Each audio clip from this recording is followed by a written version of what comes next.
Hello, today is Tuesday, August 24th, 2021. I'm Joe Schmidt from TC2, and this is Staying Connected. Well, it happened again. Another company hack that has gotten that company in big trouble. For the fifth time in 3 years, T-Mobile, the nation's second largest wireless carrier, has suffered a data breach that exposed highly sensitive personal information, also known as PI, affecting some 53 million current and past customers, as well as others who may have applied for T-Mobile accounts and been denied.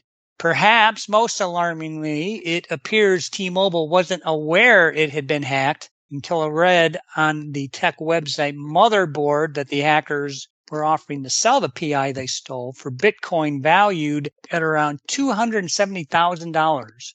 Worryingly, the hackers claim to have already sold the first batch of data.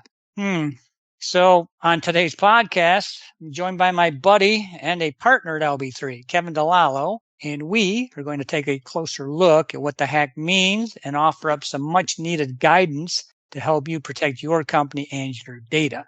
Hey, Kevin, thanks for joining me today. So what happened at T-Mobile?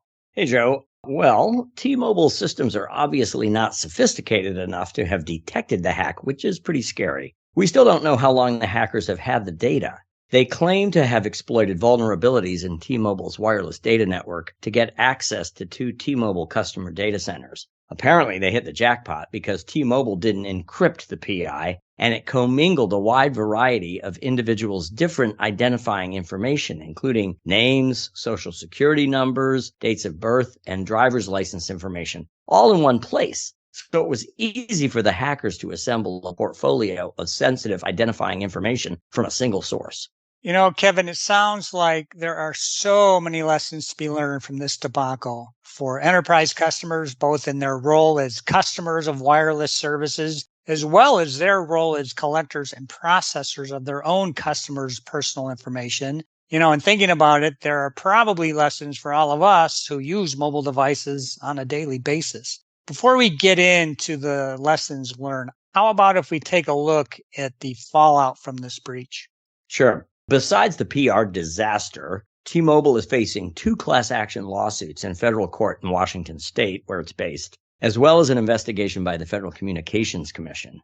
The Federal Trade Commission, which polices companies that mislead the public about their data handling practices, hasn't indicated whether it will bring an action against T-Mobile, though one certainly seems warranted.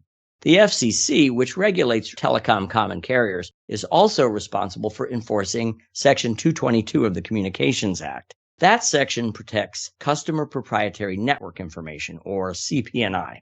CP&I is sensitive information about how a customer uses telecom services. It's not synonymous with personal information such as social security numbers or driver's license information, but the information is sensitive nonetheless. The Commission has the authority to fine carriers up to $150,000 per violation and to order them to take certain corrective actions or to refrain from other actions. You know, as I mentioned at the start of this podcast, this isn't T-Mobile's first, or shall I say, issue. Oh, no. T-Mobile has been crosswise with the FCC a few times. Last year, the agency proposed a fine of $91 million against T-Mobile for allegedly sharing customers' location information with third parties improperly. Hey, by the way, listeners, keep an eye out for our upcoming podcast on location tracking in mobile apps, which we will be releasing soon. The FCC also fined T-Mobile $200 million in the past year for allegedly abusing the Universal Service Fund program for low-income customers. And in 2014, the FTC, Federal Trade Commission, forced the so-called uncarrier to reimburse customers $90 million for unauthorized third-party charges posted to their wireless bills. This is a good time to remind our clients that you should always advise your wireless carriers, either in your service agreements or in some other formal writing, that you will not allow any charges for third-party goods or services or contributions to nonprofits to be posted to your wireless account or those of your corporate liable users. This is your right under federal law, and failing to block these charges could lead to an avalanche of them, as history shows. What about the state data protection acts that we've been talking about on these last few podcasts? Well, the California Consumer Privacy Act, which we've told clients about for the past couple of years, figures prominently in each of the class action suits, which were brought by California residents. The CCPA, as we call it, allows plaintiffs to receive statutory damages of between $100 and $750 per consumer per violation, or actual damages, whichever is greater. With potentially millions of California residents affected, these amounts will add up fast. In addition, the class actions allege that T-Mobile acted negligently and recklessly in that it knew its systems were vulnerable, but it failed to take action to secure its customers' information. They also allege that T-Mobile violated its own privacy policy and other representations to its customers regarding the steps it takes to protect their personal information. T-Mobile's privacy notice states that the carrier employs, and I'm quoting, administrative, technical, contractual, and physical safeguards designed to protect customer data while it is under our control, close quote. Whether or not this statement is misleading or inaccurate will be a question for the jury if the case doesn't settle first. Now, these latter categories of allegations, negligence, recklessness, failure to comply with a company's own privacy policies and statements, these are all potential legal challenges that any company can face, as they're not dependent on statutes or jurisdictional or sector-specific regulations such as HIPAA. Thus, one of the lessons all enterprise customers should take away from this data breach is the importance of ensuring that your company scrupulously follows its own privacy policies and other public statements regarding its use, collection, protection, and disclosure of consumer information. The FTC has advised U.S. businesses with respect to customer data to, quote, say what you do and do what you say, close quote. In other words, if you share customer data with third parties, you should disclose that. If you don't encrypt customer data, don't tell your customers that you do. It's very simple. One of the class actions alleges that T-Mobile failed to meet industry standards for the protection of customer data, and it pointed to a 2016 FTC publication entitled Protecting Personal Information, A Guide for Business, which is available on the FTC's website. The plaintiffs claim that T-Mobile failed to follow the basic guidelines from the FTC, as well as other industry organizations who have published recommendations for safeguarding consumer information. By the way, if your company hasn't reviewed the FTC publication, we recommend that you download it soon. It's full of sound advice. You know, Kevin, selfishly, I'm ticked at T-Mobile because they were starting to gain some traction with our clients and other enterprises, and this may have set them back. Well, Joe, T-Mobile is the second largest U.S. wireless carrier, but it's a distant third in the enterprise market. There are several reasons for this, among them that it has focused almost exclusively on the consumer market. Even its rate plans are designed with individual consumers and not corporate customers or their employees in mind. Second, T-Mobile's sales and legal staffs don't have much experience dealing with enterprise customers or the level of service those customers demand. It's been a somewhat painful learning experience for them and for us as we try to educate them about the heightened levels of security, accountability, and performance that enterprise customers require from their carriers. Data security and privacy protections have been particularly difficult for T-Mobile to accept, but this recent data breach highlights the need for such provisions as never before. So our advice is this: don't fold. Insist on reasonable protections and remedies, but also be realistic. No carrier is going to agree to uncapped damages for security breaches.